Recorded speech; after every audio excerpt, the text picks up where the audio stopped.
طرف کرو کہ اے خدا تیرے حکم سے انہیں عطا کیا تب جا کے ہم نے بھوکے کو کھانا کھلایا.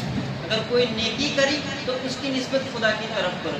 لیکن اگر کوئی کام برا کیا، اگر ہم نے کسی کو ستایا، اگر ہم نے جھوٹ بولا، اگر ہم نے اپنے پڑوسی کو ستایا، اگر ہم نے اپنے بھائیوں کا حق ادا نہیں کیا، ہے نا، اپنے بچوں کا حق ادا نہیں کیا، اپنے والدین کا حق ادا نہیں کیا، ٹھیک ہے، تو یہ ہمیں خدا کی طرف نسبت نہیں کرنی چاہیے کہ خدا نے تقدیر میں لکھا تھا اس لیے ہم نے کیا، بلکہ اس کی نسبت اپنے نفس کی طرف کرنی چاہیے. کس کی طرف؟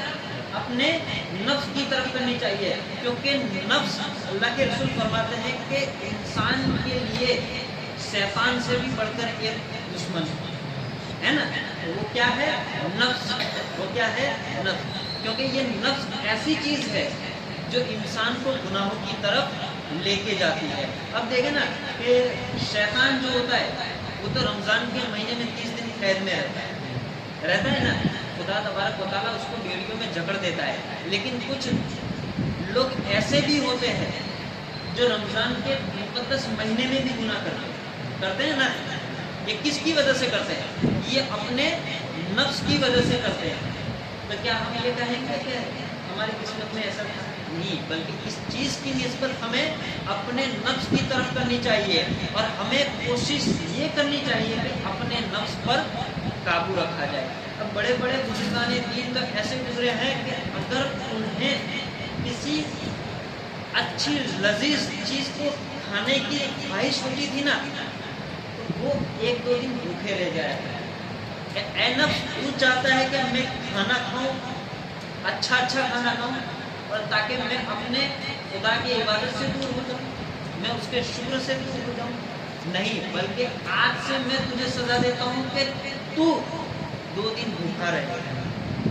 جب وہ بھوکا رہتا ہے تو نفس کمزور ہو جاتا ہے. اور رسول اللہ صلی اللہ علیہ وسلم، اسی لیے تو آپ دیکھیں کہ رسول اللہ نے فرمایا ہے کہ انسان کو پیٹ بھر نہیں کھانا چاہیے، ہے نا، پیٹ بھر نہیں کھانا چاہیے. کیونکہ اگر وہ شکم سیر ہو کر کھائے گا نا، پیٹ بھر کے کھائے گا، تو اس کا نفس مضبوط ہو جائے گا. کیا ہو جائے گا؟ مضبوط ہو جائے گا، طاقتور ہو جائے گا. اور طاقتور ہو جائے گا تو وہ انسان کو بہکائے گا. اور اگر آپ کھانا کھا رہے ہیں اور کھانا اتنا کھا رہے کہ بھوک سے کم کھا رہے ہیں تو آپ کا نفس سے کمزور ہوگا. اور اگر نفس کمزور ہوگا تو آپ کو برائی کی طرف لے کر نہیں جائے گا. نہیں جائے. تو ہمیں کوشش کیا کرنی ہے کہ اپنے نفس کو کنٹرول میں لانا ہے. اگر نفس چاہتا ہے کہ ہم اچھی گاڑیوں میں پھرے، ہے نا، ہم 2 لاکھ والا فون چلائے، تو 2 لاکھ کے فون کی ضرورت کیا ہے؟ 20,000 والے فون میں بھی تو بات ہو سکتی ہے نا، 10,000 والے میں بھی تو بات ہو سکتی ہے.